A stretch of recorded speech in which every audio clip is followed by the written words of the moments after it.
സർക്കാർ നൽകുന്ന പെൻഷൻ കാത്തുകഴിയുന്ന സാമൂഹ്യക്ഷേമ പെൻഷൻ കാത്തുകഴിയുന്ന എത്രയോ പേരുണ്ട് നമ്മുടെ നാട്ടിൽ. കെട്ടിട നിർമ്മാണ തൊഴിലാളി ക്ഷേമനിധി ബോർഡിൽ അംഗങ്ങളായവർക്ക് പ്രതിമാസം നൽകുന്ന 1600 രൂപ പെൻഷൻ മുടങ്ങിയിട്ട് ഇപ്പോൾ 16 മാസമാകുന്നു.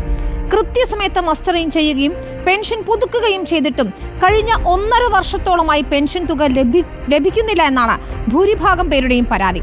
അംഗങ്ങളിൽ മിക്കവരും നിത്യരോഗികളാണ്. ഇവർക്ക് ലഭിക്കേണ്ട മറ്റ് ആനുകൂല്യങ്ങളും ബോർഡ് നൽകുന്നില്ല. ഒരു ഏകദേശം 2 വർഷം വരെ അടുപ്പിച്ച് കിട്ടിയില്ല.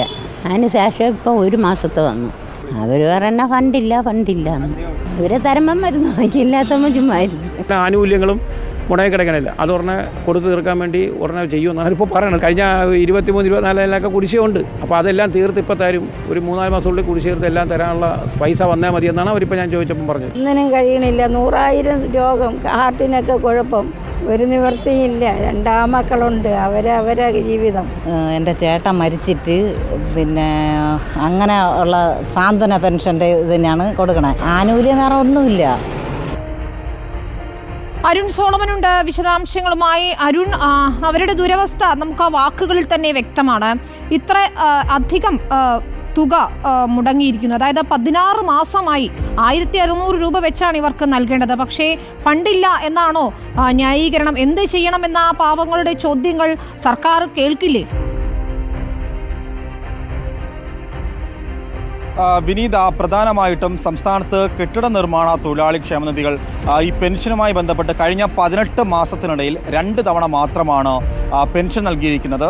അങ്ങനെ നോക്കുമ്പോൾ 16 മാസത്തെ കുടിശ്ശിക ഇപ്പോഴും ബാക്കിയാണ്. കഴിഞ്ഞ ദിവസവും നമ്മൾ പലരെയും നേരിൽ കണ്ട് സംസാരിച്ചപ്പോഴും ഈ ജില്ലാ ബോർഡ് അംഗങ്ങൾ പറയുന്നത് ഉടൻ തന്നെ പൈസ കൊടുക്കുമെന്നുള്ളതാണ്. കാരണം നിരവധി തവണ ഇങ്ങനെ തന്നെയാണ് ഇവർ പറഞ്ഞ് ഇവരെ മടക്കി അയക്കുന്നത്. ജില്ലയിലെ പല സ്ഥലങ്ങളിൽ നിന്നും 100-150 രൂപയും കൊടുത്താണ് ഈ പ്രായമുള്ള മനുഷ്യർ ഈ ജില്ലാ ഓഫീസുകളിൽ എത്തിച്ചേരുന്നത്. പക്ഷേ ഇവരെ അവഹേളിക്കുന്ന അല്ലെങ്കിൽ അവരെ വിഡ്ഢികളാക്കുന്ന ഒരു നിലപാട് തന്നെയാണ് സംസ്ഥാന നേതൃത്വത്തിൻ്റെയും ധനകാര്യ വകുപ്പിൻ്റെയും. കാരണം കാലങ്ങളായിട്ട് ഇങ്ങനെ പറഞ്ഞു പറ്റിക്കുകയാണ്.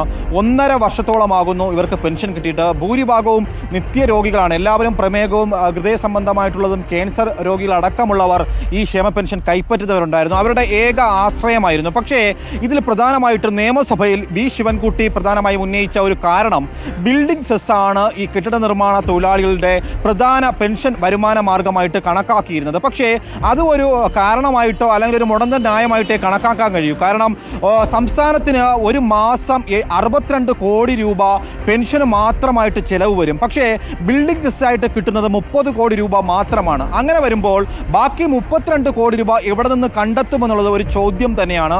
അവിടെയാണ് വിനീത ചോദിച്ചതുപോലെ ഒരു സാമ്പത്തിക പ്രതിസന്ധി സംസ്ഥാനത്തൂടെ കടന്നു പോകുന്നുണ്ട്. അതിന് ഇനിയും ഒരു പരിഹാരം കാണാനായിട്ട് ഇപ്പോഴും കണ്ടിട്ടില്ല. ഈ ബഡ്ജറ്റിൽ ഇപ്പോഴും 1600 രൂപ തന്നെയായിട്ട് ഈ കുടിശ്ശിക കൊടുത്തു തീർക്കുമെന്നുള്ളത് ഒരു വാക്കായി പറഞ്ഞിട്ടുണ്ടെങ്കിലും ഇതുവരെയും പൈസ ഈ കെട്ടിട നിർമ്മാണ തൊഴിലാളി മാത്രമല്ല മറ്റു പല ക്ഷേമനിധി പെൻഷൻ ബോർഡുകളിൽ ഈ പണം എത്തിയിട്ടില്ല എന്ന് തന്നെയാണ് നമ്മൾ മനസ്സിലാക്കുന്നത്. ഇതിൽ സംസ്ഥാനത്ത് പ്രധാനമായും 3 ലക്ഷത്തിൽ പരം ആൾക്കാരാണ് ക്ഷേമ പെൻഷൻ കൈപ്പറ്റുന്നത്. 22 ലക്ഷം തൊഴിലാളികൾ ഈ ക്ഷേമ പെൻഷൻ ബോർഡിലുണ്ട്. അവർ പ്രതിമാസം 50 രൂപ നൽകുന്നുണ്ട്. അങ്ങനെ നോക്കുമ്പോൾ പോലും ആ പൈസ എവിടെ എന്തു ചെയ്യുന്നു എന്നുള്ളത് മനസ്സിലാക്കാൻ സാധിക്കുന്നില്ല. പ്രധാനമായിട്ടും 72 കോടി രൂപ ഈ ബോർഡിന് പ്രതിമാസ ചെലവുണ്ട്. അതിന് പുറമെ 62 കോടി രൂപ ഈ പെൻഷൻ കൊടുക്കേണ്ടതുണ്ട്.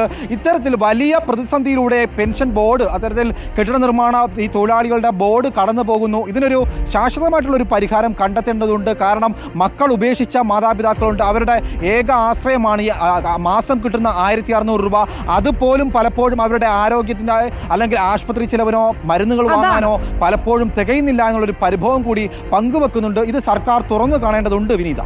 അതാണ്, ക്ഷേമ പെൻഷൻ കൂട്ടിയതില്ല, കിട്ടുന്ന തരാനുള്ള തുകയാണെങ്കിൽ നൽകുന്നുമില്ല, മരുന്ന് വാങ്ങാൻ പോലും ബുദ്ധിമുട്ടുകയാണ് പലരും എന്നാണ് അരുൺ സോളമൻ റിപ്പോർട്ട് ചെയ്യുന്നത്. ബജറ്റിൽ ഈ കുടിശ്ശിക എത്രയും പെട്ടെന്ന് കൊടുത്തു തീർക്കും എന്നാണ് മന്ത്രി പറഞ്ഞിട്ടുള്ളത്. പക്ഷേ 16 മാസമായി തങ്ങൾ അനുഭവിക്കുന്ന ദുരിതം തന്നെയാണ് അവർ തുറന്നു കാട്ടുന്നത്. അരുൺ സോളമൻ വിശദാംശങ്ങൾ നൽകിയിരുന്നു.